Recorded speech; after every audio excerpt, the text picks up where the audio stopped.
Oh, Joseph, you are still standing today. So we're gonna give you just a little bit of praise. A little bit of praise just for you. Well, you went and you survived, you know what? You know we gotta give you praise. Sing that name. Oh, Joseph, we praise you. And when we do, we'll make it rain. Oh, can I get an amen? Oh, you did it. You survived and you're still alive. Well, for all you do, we praise you.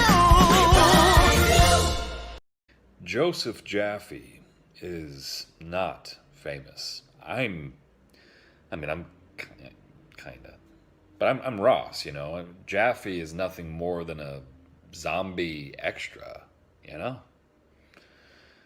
Joseph Jaffe is not famous. There was one guy I was dealing with getting a little bit pissy over the kid interrupting the call thing, and I'm like, appreciate. Oh, I'm sorry. No, please. Yeah. My bad. Please continue. It's very alliterative. They are going to be the ones powering the experiences that every customer has. Preference has power. I'm pretty sure Cato would say to me when I do every show, stop. I think he would. Those peeps are popping. Wait till you get the invoice. Here. I have a question. When's the last time you danced? When's the last time you laughed? Right now. I don't want to dance with you. When's the last time you threw a kite? Toasted Oreo. Look at you. You are insane. How did I do that? You're insane. You're insane. Well, we'll come to the alpha in a moment. It's Monday. It's April 18th. How the hell are you? Did you have a good weekend? It was Easter, it was Passover, it was none of the above or all of the above. But whatever you did, I hope it was restful, I hope it was peaceful, I hope it was meaningful. And now it's time to repent for all the food you ate. Well, you know what? You play hard, you work hard, and you know, you suffer for the punishments of generations past. But enough about the past. Let's focus on the future. Let's focus on the Alpha Collective. As you know, I'm launching a new project called the Alpha Collective. As a reminder, lots of free stuff for you. If you go to alphacollective.xyz and sign up for email updates, you can win a membership pass for 1 year, valued at 1 ETH. And I appreciate the fact that some people don't even know what that means. And to be honest with you, at times, I don't know what that means either. We've been doing a weekly Clubhouse room, and I got a couple of choices for tomorrow, meaning Tuesday, unless of course you're watching this on Tuesday, in which case it's today, unless of course you're watching on Wednesday, in which case it was yesterday. But don't worry, we're recording the room. It's going to be fun, it's going to be provoking, it's going to be provocative, and I hope you can join us. Just, you know, follow me on @JaffeJuice in the club, and you will find out exactly what I am up to. Here's what I'm up to. I'm heading to Phoenix, Arizona, May 2nd through 4th, and Joe Polizzi and his Creator Economy Expo is sponsoring the show. So if you want to hear some of our wonderful, in fact, you know, this whole week, I have 2 guests this week. I had 2 guests last week. If you want to hear them in person, see them in person, touch them inappropriately, I'm just kidding, don't touch them at all. This is not financial advice, and this is not touchy advice either. But I will say that if you do go to cx.events and register, you'll get $200 off your pass. You'll get a walk-on role during a live taping of this show. And as a bonus, you'll get drinks with me on me. We'll have a little private get-together where we will sit. You can pick my brain. I'll pick your brain with the olive stick in our martini.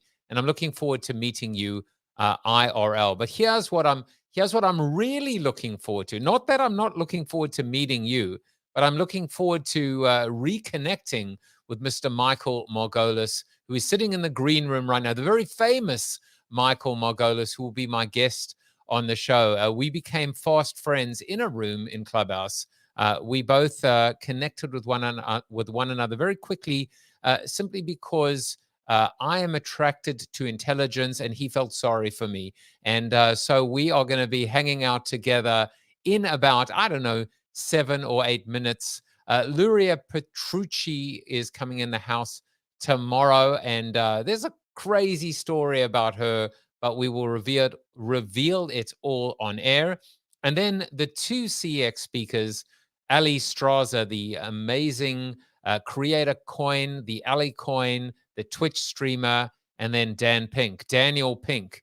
Does he even need the word famous underneath his chin? He does not, because everyone knows who Dan Pink is. And if you don't, you will by Thursday afternoon, I should say. Well, because Friday is NFT Fridays, and I don't even have a slide, but I will tell you the team from Tribe X are coming into the studio. Now, they have a story. We're going to talk about stories today. They certainly have 2 stories. They have the story behind their NFT collection, but when they actually launched, they had a malicious, devious, awful hack, and where they lost 400 ETH, which in today's prices would be, let me work that out. Yeah, a lot of money. I think that's 1.2 million, if I actually did the math correctly. And instead of folding, they decided to stand and fight. And through a process of communication, as I teach even to my students, that's why I'm wearing my NYU hoodie today, early and often, they decided to stay and fight. And we will talk about the fight, and we will talk about the rebuild on Friday. It's going to be absolutely fascinating. But this Friday as well, we will give away a drawing for one of Ali Sabet's incredible NFTs. Just an amazing guest he was. And you should go back and watch that episode. Seriously, I'm still thinking about it, as I will be thinking about today's show right after I give you and deliver my seated soliloquy. And as you know, the seated soliloquy is always connected to my guest. I think I'm going to go with this music rather. Yeah, that sounds like kind of more like profound, introspective. Today, Michael and I are going to be discussing many things, but one of the things that I just connected with was this idea of a phase shift. Specifically, how to build a narrative for a phase shift, for a corporate phase shift. And I was thinking to myself, what does it mean? I'm going to ask him. I'll tell you what I thought about was this idea of moving from one place to another, from one step or leg of a journey. This idea of maybe getting funding for the first time, going public for the first time, launching for the first time, coming of age, if you will, in a corporate sense. And I thought of this idea of growing up.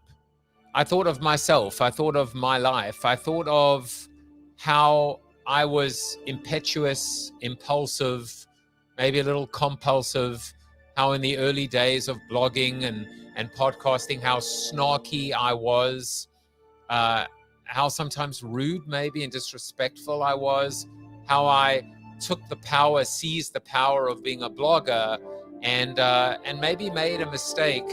This idea of, don't hate the player, hate the game, don't attack the man, attack the idea. And I would maybe attack the man and get personal. And then I grew up, and then my narrative changed, or at least maybe I was telling the same story, but a different way. Many people say that when you get old or older, you soften, you're not as hard, you're not as cruel, you're not as, you mellow with age.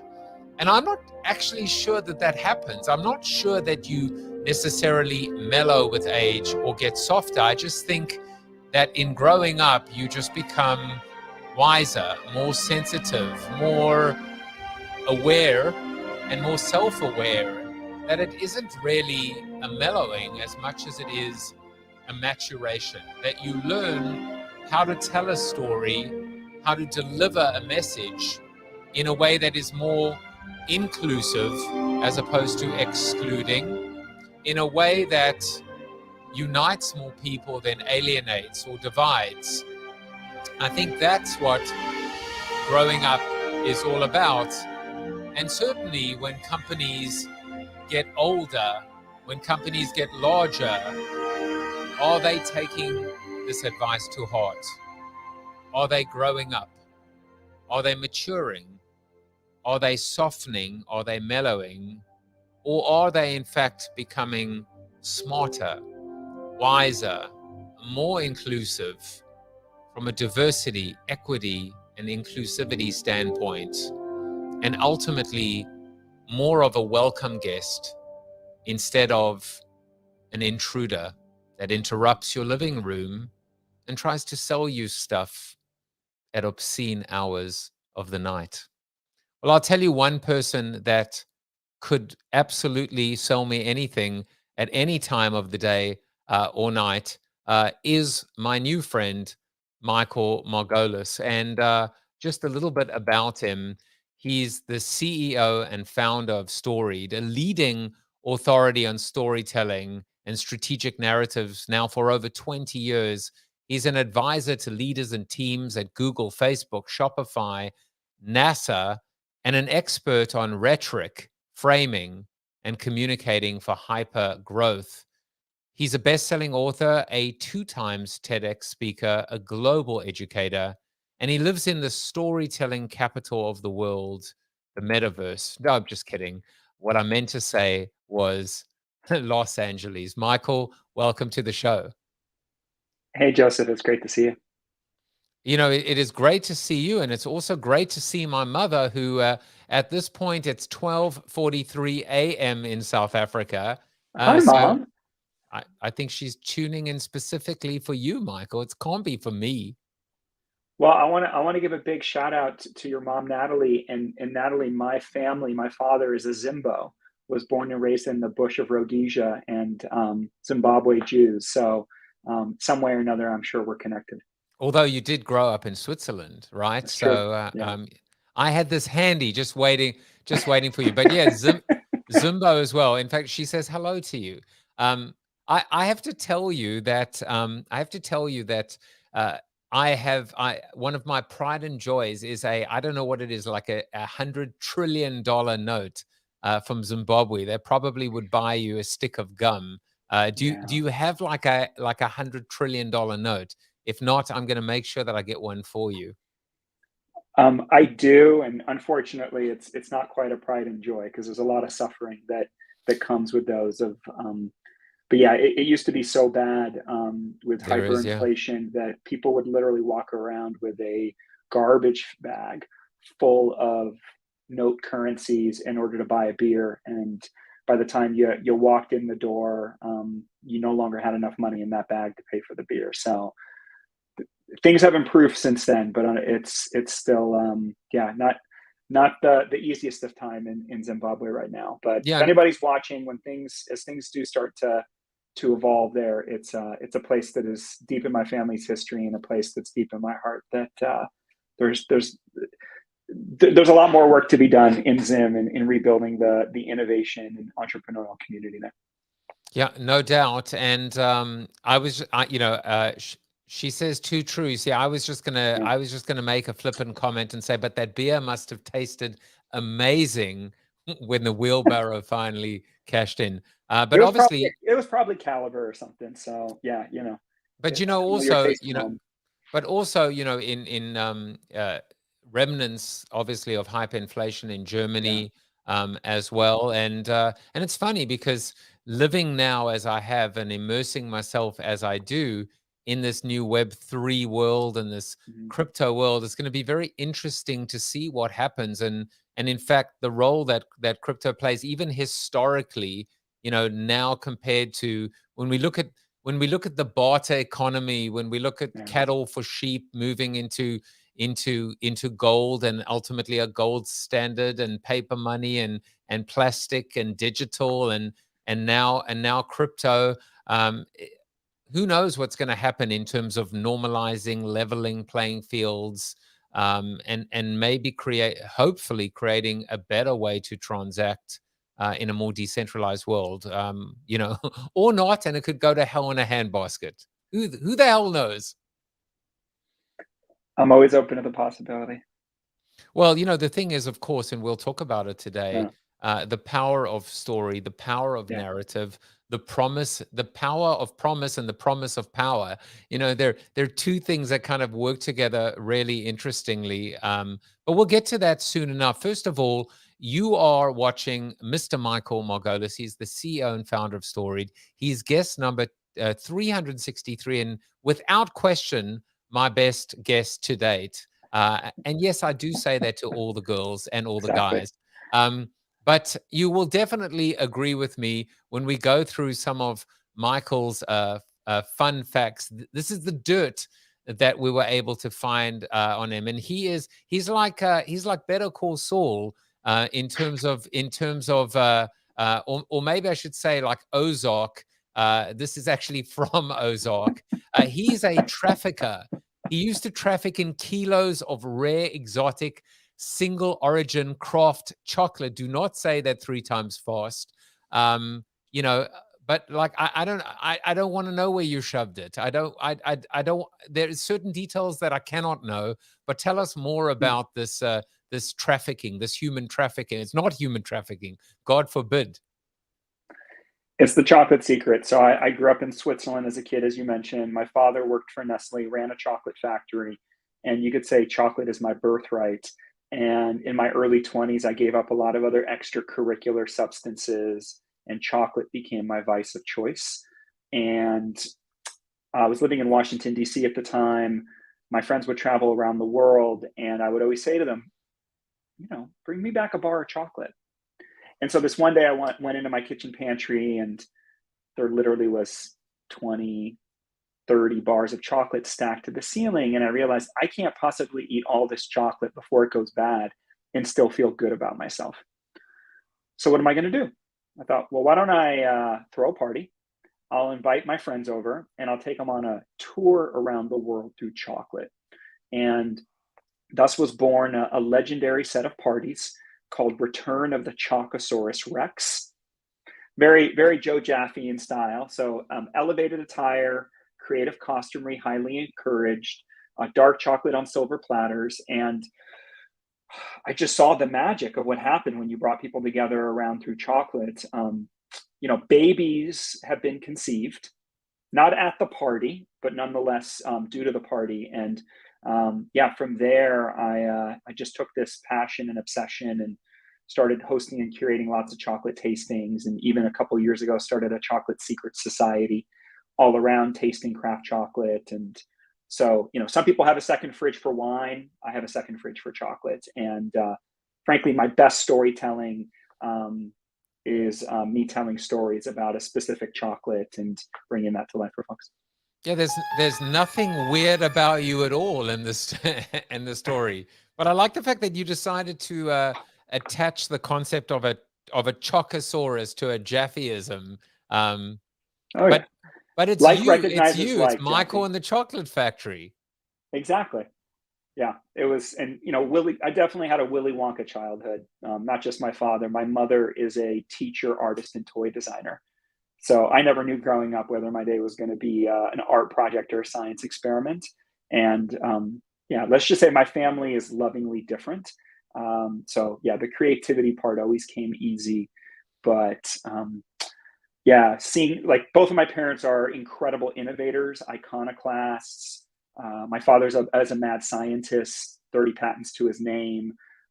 So I've always had a fine tune, kind of like you, Joe, around like creativity, innovation, like being able to see things other people don't see, that comes naturally.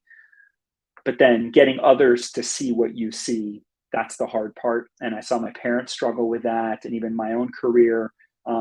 I just became a dog with a bone of I want to figure out how to tell the story of innovation. And that's what, got me into storytelling and narrative and so much of the work we do in the world of tech over the last 20 years. I mean, that really connects with me on a very personal and even an emotional level. Yeah. This idea of, because in a way, like I almost feel I'm not alone, because that describes me to a T. My whole life, and as recent as today, trying to, being excited, giddy, almost drunk on a vision, and wanting to implement that vision, but knowing that nobody else can see what I see. And in many respects, and I'm absolutely not comparing myself to him, although he is from the same place I am. But when you think of someone like Elon Musk, you have to suspend disbelief. You have to be able to say he is not from this world. He's not one of us. He is different. And so he can see things that we cannot, rather than be able to judge or be able to understand. Sometimes it's just good to be able to watch from afar. But that's Elon. Then you've got average Joe over here who tries to who sees things and and gets frustrated because he can't get others at times to see it, or struggles to be able to articulate and sell through that narrative. So help me, Obi-Wan Kenobi. You're my only hope. I have come from the future. Take me to your leader. That's Elon. Well, gosh, I mean, what you just shared, Joe, I think is something that so many of us can relate to, especially those of us who are, called as innovators, as change makers, as entrepreneurs. By definition, disruption is an act of defiance, right? We're doing something we're not supposed to be doing by somebody else's standard. So inevitably, invariably, we're going to come up against resistance, obstacles, pushback. And, my passion and obsession is, how do we minimize that? Right? How do we redirect the natural way? One of the ways I describe this is, anytime you present a new story, anybody in the old story is likely to feel wrong, bad, judged, stupid, or defensive. And this plays out just as much in our interpersonal relationships at home as it does with our team or any kind of high stakes presentation. And when we're the innovator or the change agent, we usually come to our work because we see something that is maybe missing from the world, right? Or we go, really, this is all we get? No. We can do better than this, right? So each of us, you mentioned kind of your own early history and sort of the natural bravado that each of us can develop. I've had my own through my life too, of kind of the chip on my shoulder, like, oh man, wait till I show them, right? I'm just gonna wait till I set people straight, right? And we come in with a sledgehammer, right? That sort of our sword of truth, and so to speak, and wait till, I'm just gonna paradigm their shift. Well, you might have the sword of truth on your side, but that sledgehammer often leaves a lot of broken glass. And so it's something I talk about in my most recent book. Instead of the sledgehammer, give people an ice cream cone. Because who doesn't love ice cream, right? So how do you present that world-changing disruptive idea in a way that is more accessible, relatable, less threatening, while at the same time still captures people's imagination? Well, I mean, when you say your latest book, are we referring to Story 10X? Yeah. So, I mean, if only I had some kind of paraphernalia just to help amplify Story 10X. In fact, there we go. Well, this episode sponsored by Story 10X. Now, there we go. We are gonna shameless plug. No, it's not shameless. It's coming from me. So I'm it's not shameless. It's shameful. No, now it's even more so. Buy this book, damn it. Story 10x, Turn the Impossible into the Inevitable. You talk about a bunch of things in a Story 10x, and I think, let's just get into it for a moment. Yeah. But first of all, you spoke about the idea of ice cream, and we always hear about the concept of honey, right? Of this idea of selling honey or delivering honey. But I think it's more than that. It's more than just ice cream versus sledgehammer. What you really alluded to was the essence of inclusivity. What you really alluded to was this idea of how do you sell, and this is a challenge, and I guess that it's a question too. How do you sell disruption, which by your definition is the act? How do you sell defiance in a way that is still going to not fully alienate or ostracize or terrify that which came before?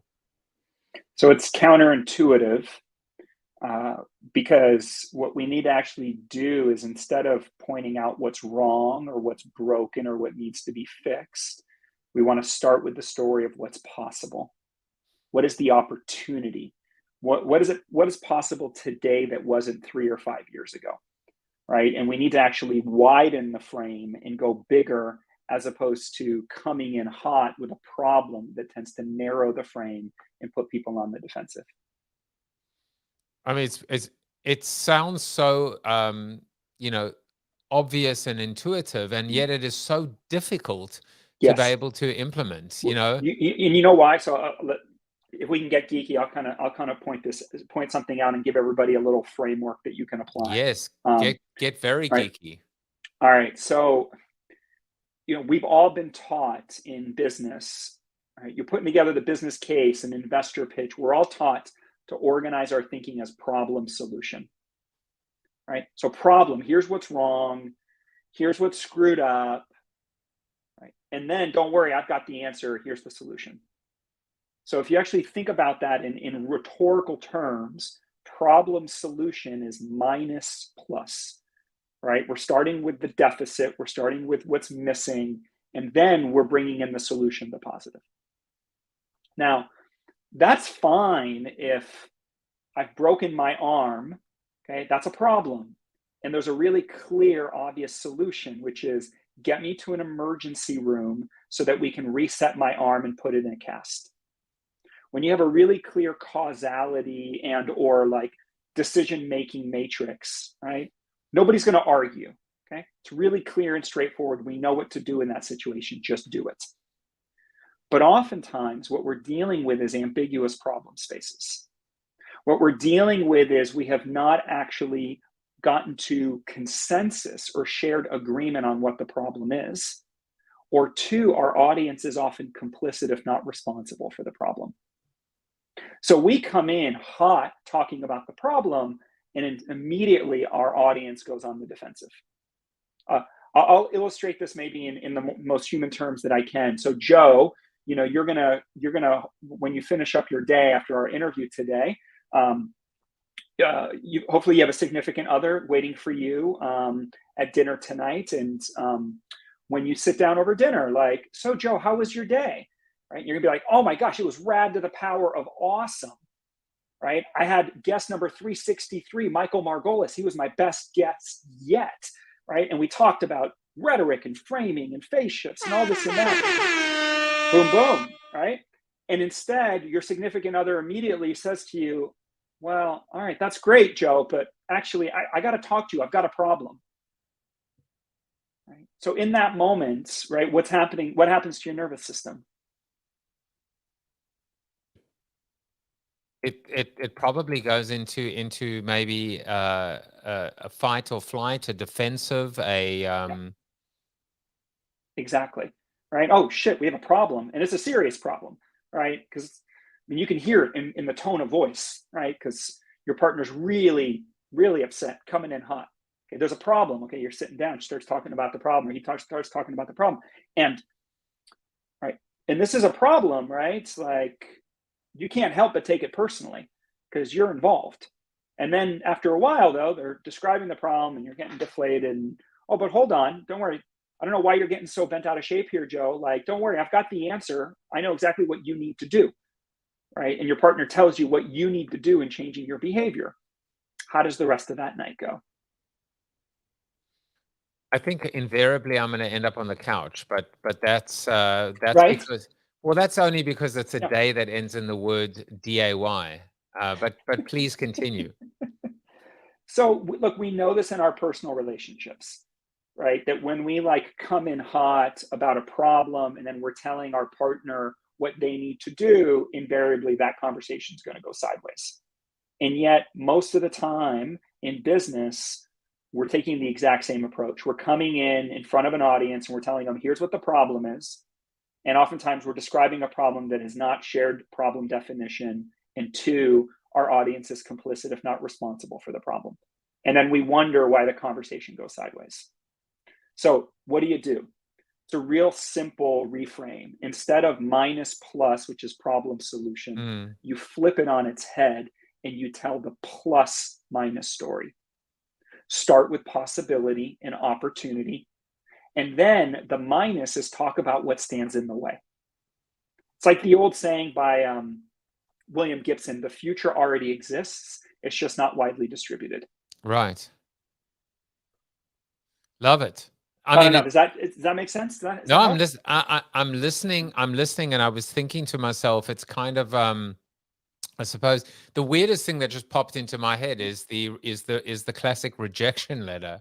You know, thank you for applying to Harvard. I mean, this is clearly not. Thank you for applying to NYU. I actually didn't get in, and now I'm teaching. So suck on that. No, it was like, you know, thank you for applying to NYU. Your candidacy was exceptionally strong, and we appreciated, you know, the strength and the caliber of your credentials. That said, and then it's like, unfortunately, there were an amazing group of applicants, and 10,000 applied for only 2,000 positions. And you, Joseph, for 2,001. But wait a second, am I going to some dirty laundry here? No, but I mean, that is a different flip, but it's not a good flip because it doesn't leave you feeling great at all. I suppose there's so turn it into what we call the feel-good sandwich. So in a more expansive version. Please try and apply again next year. Is that the sandwich? Exactly. Like, so, you know, and this is like feedback 101 is like, start with a positive, then a negative, then offer the negative, and then close out with another positive as well. And, you know, and some people say it's cliche, can feel saccharine. Obviously, if you're going to do this, you better be real about it. You can't BS your way through it. But yeah, the reality is that things are moving so fast. We're going through so much change right now. People do not know what story they're in anymore. And we tend to perceive change as an assault on our identity. So this is the biggest obstacle when it comes to change is, you know, and we're seeing this inside so many organizations that we work with, is that people are being asked to adapt so quickly to so much. And what it does is it brings up all of these blockers and resistance because they take it as an attack or an affront on their identity, on their sense of competence, on their integrity, all of these other things, which is often not the intention of a leadership team. They're just trying to adapt to the changing circumstance and be like, hey, look, guys, the game has changed. We need to think in this new way. We need to orient in this following manner. But people internalize it as, oh, no, this is my fault and I'm not good enough and I've screwed up. Listen, that was some, you know, as one of my guests once said, that was some dope shit right there. Let me press you on two things. I don't want to press you. I just want to. I just want to say, like, first of all, just tighten the screws. Let's start with the Jaffe interrogation. I love it. No, it's not interrogation. It's more of a. I want to just give you a good bear hug. I love the ambiguous problem idea, but you just hit this really interesting nerve. This idea of people don't know what story they're in anymore. Yeah. That's worth unpacking a little bit. And two aspects to it, I guess. One is that, and then of course there's the corporate. Well, I mean, there's a two-part second part, right? There's the corporate, story, the company that's been around for 158,000 years, the mahogany, conference room table, the oil painting of the old dead white guy founder, the gold-plated mission statement.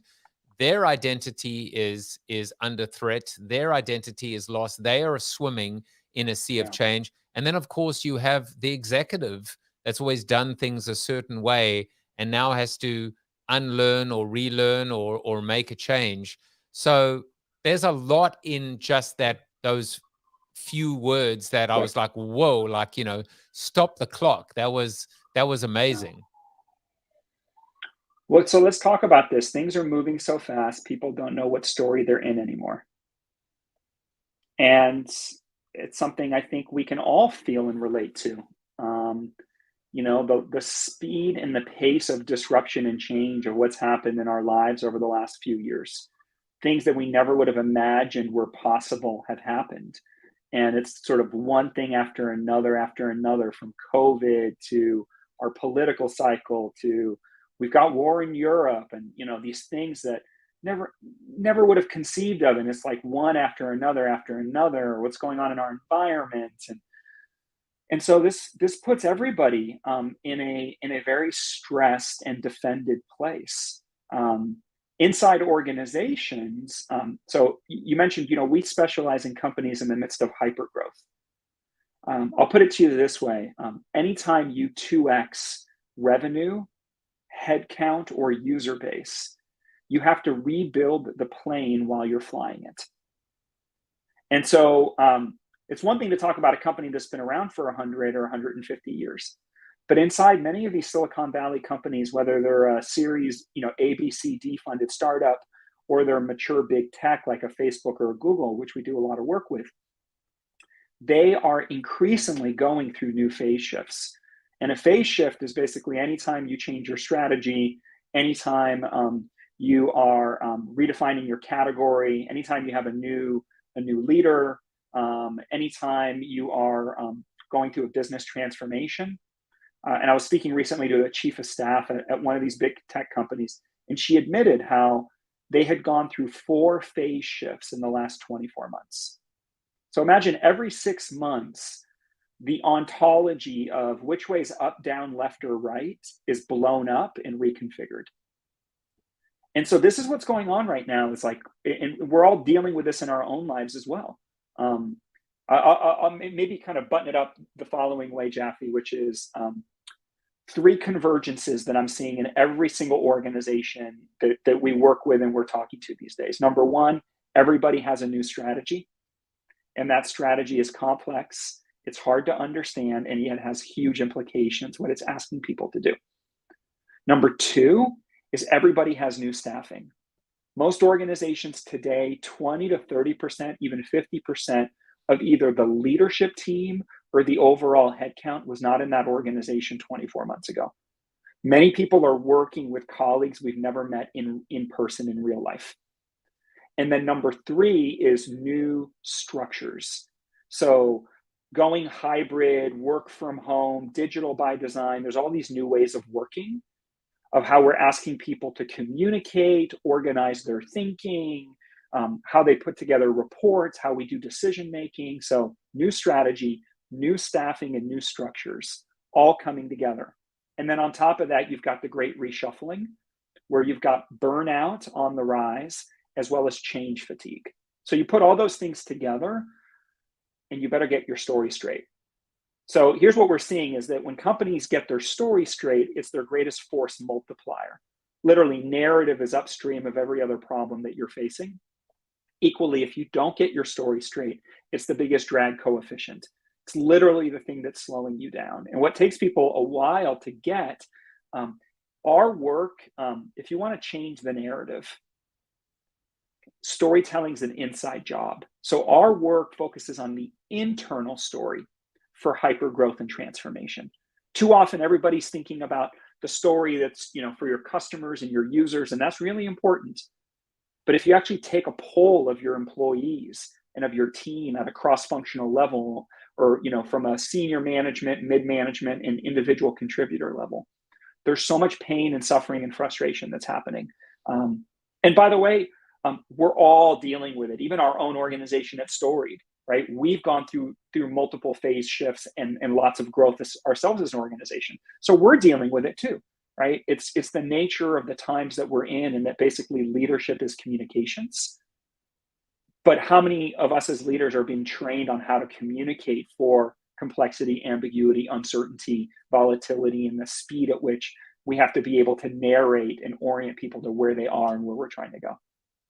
A little bit of VUCA-ness there. I love it. Yeah, I mean, I was doing the math, and I was never very strong at math. And so you spoke about anytime an organization is 2xing, clearly what they need to get is they need to 10x their story. So if I'm doing my math, I don't know whether that means 2 times 5 equals 10 or 2 times 10 equals 20. But it's probably the numbers mean less than the x, right? In terms of this idea of a force multiplier, because the twos, it's probably not just. I know you said revenue was one. What was the other doubling? Anytime you 2x revenue, headcount, or user base. So the thing around the 2x, this is just basically like anytime you're doubling in size, you're going to have to. That's not a big number. I know, exactly. So anytime that's happening, you need to rebuild the plane while you're flying it, because the story that got you to here isn't the story that gets you to next. The processes and the structures that got you to here isn't the process or structures that get you to next. Think of like getting this podcast off the ground. So there's a stack of technology that you're using when you're going 0 to 1 and just like getting out of the gate. Once you get traction and you get to a certain size, you're going to be like, all right, it's time to upgrade. Let's get this next level stack of technology tools and production and distribution. And then at a certain point, you'll be like, okay, we're past 1 to 10. We now want to go 10 to 100 in that next phase. Again, you're going to have to reconfigure. So it's recognizing there are different phases of the journey, and how do you calibrate for it? The 10x piece is more of a reference that oftentimes we think about growth around 10% incremental growth versus being able to approach a situation and thinking about the 10x force multipliers. So 10% versus 10x is the reference point on the book title. And a lot of people, again, we work in Silicon Valley. Yeah, I mean, Google, right? Yeah. Google made it famous, the concept of 10x goals or stretch goals.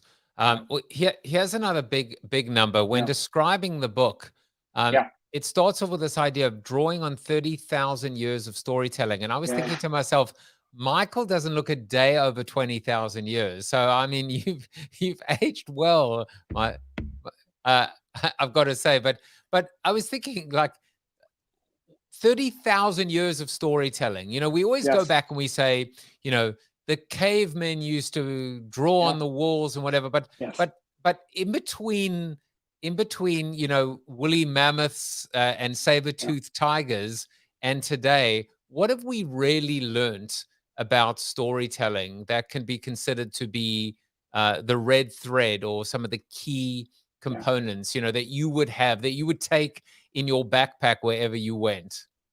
Yeah, what a great question. So I'm a bit of I'm a bit dharmic when it comes to looking at the arc of human history in our various different cycles. I'm a cultural anthropologist by training. And so the first place that I would start with everyone is actually to think about the 3 C's of storytelling: circumstance, choice, consequence. Rinse and repeat. So literally the storytelling matrix of our lives is circumstance, choice, consequence. A video game is circumstance, choice, consequence. The way our life unfolds, circumstance, choice, consequence. And rinse and repeat. And it's just the infinity matrix of life is circumstance, choice, consequence. And so to understand that storytelling is scientists basically describe us as a storytelling species. We're literally wired to make sense and meaning of life by attaching or basically telling a story about a person, a place, a thing, an experience. And so this is what we've been doing our whole life. This is how culture organized itself. It's how civilization was built. It's how commerce was created. It's how our institutions are established and flourished, all of these things. But what's happening right now is the process is accelerating. It's moving faster and faster and faster and faster. So you mentioned Elon Musk. Elon Musk, in a great interview he does actually with Joe Rogan, talks about bandwidth and the processing power of the human brain and how do we increase our bandwidth. And so think about it this way. We are dealing with an exponential rise in the volume of information we have to process. So volume of information has gone exponential. The velocity of needing to process that has gone exponential. So how do we build our capacity to be able to orient, to understand what circumstance or context am I in? What choices or decisions do I need to make? And then what is the consequence or the reverb of that choice? And so this is what we're trying to orient to, but we do not have a lot of structured thinking frameworks about this. We don't really have a language for how to apply narrative really as the semantic code to life and business. And so this is basically what, the work we're doing here at Storied. We started doing it solving for at the billion person scale. So inside Facebook, we've worked with 12 product divisions over the last 6 years, building the narratives for many of their key products and have influenced massive changes in their company mission and strategy. The metaverse is a whole nother story. Or other companies as they go from product to platform, we're working with an organization right now that is transforming the evidence ecosystem, basically how we use data analytics to measure impact across the philanthropic sector, right? And so it's like big things to how the world gets built, especially how we build the future. And we just don't know how to talk about it. And the reason we don't know how to talk about it is we do not know how to organize our thinking in a way that is logical, in a way that is intuitive, in a way that is relatable. And so a lot of what we're teaching is the art and science of bringing all those pieces together and doing it in a non-judgmental, non-adversarial manner. That's the key. Because so oftentimes, right, we're trying to create change, but we're making other people wrong or bad in the process. Or even if we don't have that intention, it's how people tend to internalize it. So my fascination with rhetoric is how to describe something that is undeniable, irresistible, and irrefutable, right? How to make it difficult, if not impossible, to reject. So you bring up a good prompt because I had two follow-ups for you. One was this idea of an undeniable story. You talk about creating undeniable stories. And the other thing is you talk about facts versus frames. And I think, and I probably one fits into the other, but I guess I'll work backwards, which is maybe, and I'm lobbing this over to you as a little softball for you, but in this world where the only constant is change, where we are being forced, whether we like it or not, to remake the plane mid-flight based on these 2x scenarios, is it possible and is it true that an undeniable story, and I'll ask you to define it, is something that can withstand all of this turbulence and change and can be the common thread that is ever present, albeit with different nuances, with different tonalities, with different even narratives, plots, even subplots, but ultimately the story is still intact? Yeah. The humble answer is yes. Well, then we'll move on to facts versus, no, I'm kidding. It's a tiger by the tail. And the trick to it is, so a few things. One is usually people are not telling a big enough story, right? So you have to, so take Facebook, for instance, right? And I know Facebook's a really great thing. It's easy to beat up on, Facebook. We can have a very critical discourse about Facebook, and I'd be happy to. And there's a lot of things about its role and power and influence in the world and in people's lives. There's also a whole nother way to look at Facebook, which is it's the biggest storytelling platform in the history of the universe. And every time people log on to Facebook, you're being invited to narrate your life story in your own voice on your own terms. And that is actually a revolution in human history. It's as significant, if not more, than Gutenberg's printing press in the course of human development. And it's actually cause for so many of the ripple effects right now, including the chaos, including the destabilization of a lot of the existing power institutions on this planet. But part of what it's done is it's established a fundamental human right and expectation that everybody has a story. Everybody has a story worth telling. And there are many platforms, including Facebook, 1,001 platforms for you to tell your story. And now what's happening is we're being asked to bear witness to the entire planet waking up that every human being has a story and every human being has a story worth telling. And holy crap, how do we reconfigure the structure of our society as we see injustices, as we see inequities, as we see power imbalances, and so on? Okay. We have to remember that when Gutenberg's printing press came out, Europe then went to war for 100 years, like you had the Reformation. So again, none of this is to excuse, the responsibilities that Facebook or any of the big social platforms have in our lives, right? And the responsibility of governance around that. But the point is, Facebook has this oversized impact of what's happening in the ways that we see ourselves and we see the world. So it starts by telling some kind of a love story. And then specifically, one of the groups we worked with was actually Facebook groups, right? Facebook groups is the largest community platform on the planet. And at the time, though, they weren't as well understood within Facebook's ecosystem of products.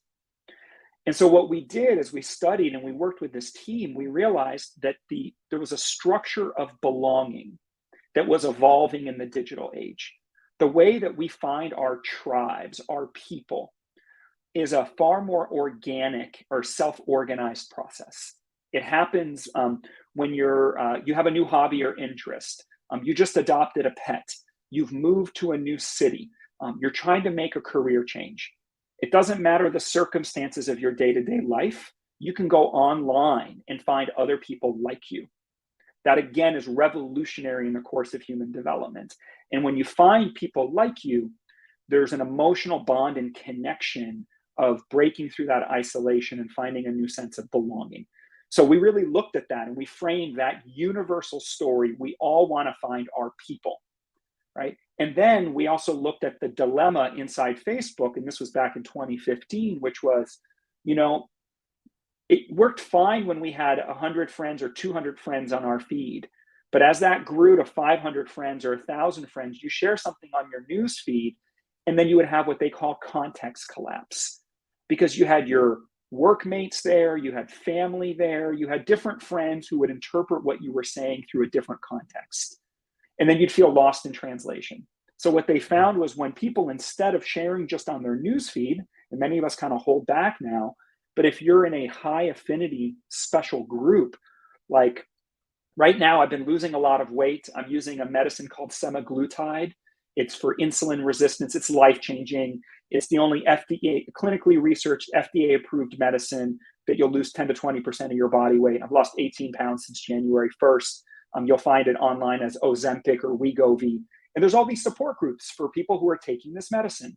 So I can go into this group right now and I can geek out and talk about some of the really gross gastrointestinal things I'm going through or questions that I have of symptoms that if I shared that in my main newsfeed, everybody would be like, Michael, enough. I don't want to hear about your daily trials and tribulations of what's going on with your weight, because that's context collapse. But in this group, we have shared agreements, and absolutely, you can talk about those things. Okay, so it's providing that sense of empathy and self-identification, right? And then they also had all this data and statistics, which is when people find a high affinity group on Facebook, they establish a meaningful connection that changes their lives. And it completely influenced where people were getting value out of the platform. And that narrative had an oversized influence on the mission and strategy of the whole company. community building is now core to the platform. And I realize it's not a simple story. There are many other factors that are at play. Yeah. But this is an example of when you get the story straight and you shift the narrative to something, it actually has a huge impact on people understanding the role and value of that product in people's lives and how to build for that.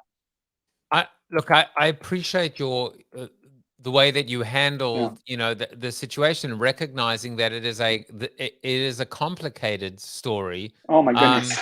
And now I will say 2 points regarding regarding. I was going to say, by the way, for the meta, does meta refer to the metaverse as just the verse? I don't know. It's just a question. But here's the thing. Yeah. I was thinking that the Facebook group, very true, the idea of context collapse. In a way, what's happened now is within now this Web3, this burgeoning Web3, we've seen the community platform shift to Discord for the most part, but with a badge or some ownership that gates, that accesses, and so it is going to be interesting to see now with Facebook's, particularly with Instagram's move, what happens. The one thing I wanted to say, and I know that you probably, in fact, I don't want you to even respond because you work with them, but what I will say is that I think maybe one of the challenges, as someone who has watched the space very carefully, has been in the space in various iterations, Facebook's rise and Facebook's growth came at a time when, during the Arab Spring, someone who needed a kidney transplant, it was the stories being told by the people themselves. And I would just say that it seems that the lead storyteller for Facebook or for Meta right now may not be the best spokesperson to tell that story. And so rather than have you comment on that, I was going to say, having just taught this now to my students about Marshall McLuhan and the medium is the message, I wrote this in your honor and homage to you, which is the storyteller is the story seller. That it really does, as much as the narrative and the story itself is powerful, the person or that whom which tells the story is as meaningful and important to the way it is, to the way it lands. And so I just, there was just a build that I wanted to share with you as you were talking. I love it. Yeah, I talk about in the book, you can't separate the message from the messenger. Right. And that the heart of the storyteller becomes the heart of the story. And so this is one of the challenges where you often have many leaders who have the best of intentions, who are grappling with issues at a scale for most of us is unimaginable, and the level of paradox and competing tensions. But where they get lost in translation is that we do not get to understand or connect to their heart, or we start to question their motivations. We start to question, do they really give a crap? And do they give a crap about my needs and interests and challenges, and the need to humanize what the issues are and what is the point of view in the discourse in a principled manner for how leadership is looking at those issues. And this is happening across so many organizations right now. Something I call, most organizations today are suffering from an autoimmune disorder. We do not know how to separate friend versus foe. Organizations are at war with themselves, with employee activism, with distrust, and doubt and questioning that's happening of how employees are looking at leadership, because leadership feels unprepared. How do we narrate these complexities? How do we speak with confidence in the face of uncertainty? And so again, what one has to do is develop narrative intelligence is really the thesis that we have here at Storied, and a whole set of principles and practices for how do you help people locate themselves, right? Think of story as a GPS. So one, it's a location device. Where are we? Do I know where we are? Do I belong in this story? Right. And then 2, story is a transportation vehicle. It takes us places. And then the question is, where is it going, and do we want to go there?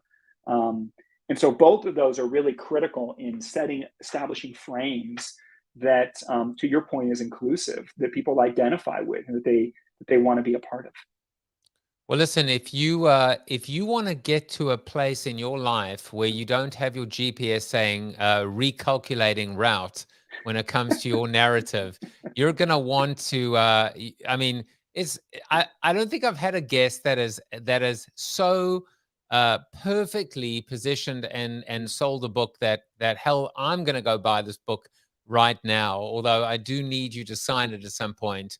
The power of narrative. In fact, this is the quote that I found for you today. This is a Native American proverb. Tell me the facts and I'll learn. Tell me the truth and I'll believe. But tell me a story and it will live in my heart forever. And as we found out tonight, the storyteller's heart is the story's heart. Now, you've certainly, let me tell you, stolen my heart today. But another day, you're going to have to tell us about your bad choices in life. For example, we had to just bring it back to a little bit of ridiculousness as well. I'm sure there is a story at heart. Maybe the LA Rams are bringing you a little bit more joy than the New York Jets. But I will spare you the pain and instead say, please, if you want to find out more about Michael and Get Storied, you can do that very easily by following he does a lot of work and writes a lot of amazing content through his LinkedIn profile. But you can also find out more. You can get storied. Some people are told to get something else, but you can get storied in a good way and look forward to it at getstoried.com. Buy the book, Story 10X, Turn the Impossible into the Inevitable. And finally, follow him on the Twitter, Get Storied. Michael, we're going to have to do this again. Maybe do a little bit of a reunion in Clubhouse. And I can't promise, but I will see if I can invite one of my favorite storytellers, Chuck Norris, who said this about you today. You are Chuck Norris approved. And we will be back tomorrow. Take care, everyone. Bye-bye. Thank you for watching the show about hope, positivity, optimism, and if there's time left over, a little bit of marketing with your host, multiple author, and global keynote speaker, Joseph Jaffe. If you like the show, tell a friend or two. Please subscribe to the show. And if you want to get inside news, previews of upcoming guests, and much more, visit josephjaffe.com/subscribe to sign up for the show's newsletter. And despite the best ministrations of your wife, you still look ugly.